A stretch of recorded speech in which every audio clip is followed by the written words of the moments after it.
So hi guys Shanmugam. இப்போ பார்க்க போகிற படம் வந்து சூக்ஷமா தர்ஷினி. நம்ம நசரியா மேமும் ஐயோ அந்த பையன் பேர் மறந்துட்டேனே எனக்கு ரொம்ப பிடிக்குமே. ஓகே அந்த ஹீரோ நடிச்சது. யாருன்னா ஃபலிமி பார்த்து நடிச்சிருப்பார்ல. ஐயோ இன்னும் இப்படி பேர் மறைக்கிறேன். நல்ல பேராச்சே மறந்துட்டேன். ஓகே. ஸோ கதைக்குள்ள போயிடும். கதையை பொறுத்தவரை பார்த்தோம் அப்படின்னா வந்து நம்மால் வந்து நசரியா மேம் வந்து வேலை தேடிட்டு இருக்க ஒரு ஹவுஸ் ஒய்ஃப். ஒரு குழந்தை ஒரு ஹஸ்பண்ட் இருப்பாங்க. ஆனால் வேலை தேடிட்டு இருப்பாங்க. வேலை கிடைக்காது.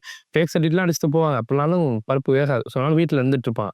இப்போ வந்து நம்மால் பாசில் ஜோசப் வந்து எய்த்த வீட்டுக்கு குடி வருவார்.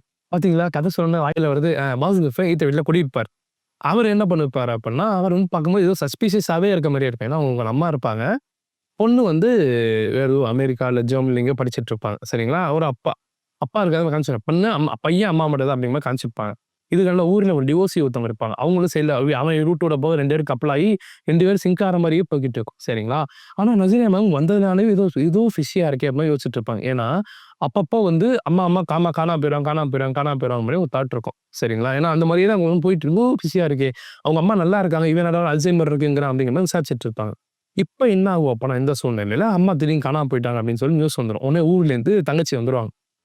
தங்கச்சி தானே. ஆமா. தங்கச்சி வந்துருவாங்க ஊர்லேருந்து. "எங்கடா பொண்ணு? எங்கடா அம்மா எங்கடா?" அப்படின்னு சொல்லி தெளிவா வருவாங்க. வந்து பார்த்தா இங்க அம்மா இருக்க மாட்டாங்க. சரி என்னன்னு விசாரிச்சுட்டு இருக்கும்போது, "அம்மா எப்பனாலும் வந்துருவாங்க" அப்படின்னு சொல்லி பார்த்துட்டு அம்மா வந்துருவாங்க. "அம்மா தான் வந்துட்டாங்களே, அப்ப நான் ஊருக்கு போறேன்" அப்படின்னு சொல்லிட்டு ஊருக்கு கிளம்பிருவாங்க. ஊருக்கு கிளம்பிருவா. ஆனா வந்து ஊருக்கு போயிருக்க மாட்டா. ஸோ நசீரியா நம்பர் வாங்கிருச்சுன்னா நம்ம சேட் பண்றப்ப, எங்க இருக்குன்னு கேட்கும்போது, அவன் ஊருக்கு வந்துட்டேன்னு சொன்னோனே கண்டுக்காம விட்டுருவா. அப்ப அம்மாக்கு தான் ஏதோ பிரச்சனைன்னு நினைச்சுக்கிட்டு இருப்பா. ஸோ இதுக்கப்புறம் அந்த கதையில என்ன ட்விஸ்ட்? ஏன்னா இதுக்கப்புறம் கதைய சொல்லணும்னா அதான் ட்விஸ்ட்டே. ஸோ இதுக்கப்புறம் என்ன ஆச்சு? அந்த குடும்பத்தில இருக்கிறவங்க என்ன ஆச்சு? ஏன் பாசில் ஜோசப் ஒரே ஃபன்னியா, ஒரு வியர்டா பண்ணிட்டு இருந்தாரு அப்படிங்கிற மாரி தான் வந்து கதை போகும். சூக்ஷமா தர்ஷினி. ஒரு செம்ம ஸ்பை த்ரில்லர் மாரி போகும். பட் சூப்பரா இருக்கும். ஒரு பக்கத்து வீட்டு பொண்ணு என்னலாம் பண்ணுமோ, அந்த மாரி ரொம்ப எலிமெண்டா இருக்கும். வேற எதுவுமே ஆர்டிஃபிஷியலா இருக்காது. முடிஞ்ச அளவு நேச்சுரலா பண்ணியிருப்பாங்க. கிளைமாக்ஸ் தவிர. பட் எனக்கு ரொம்ப புடிச்சிருந்துச்சு. சான்ஸ் மிஸ் பண்ணாம பாருங்க. செம்ம இன்ட்ரஸ்டிங்கா போகும் ஆனா.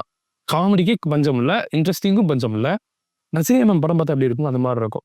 ஸோ சான்ஸ மிஸ் பண்ணாம பாருங்க. இதே மாரி நிறைய வீடியோ பார்க்குற வரைக்கும் டாடா பை.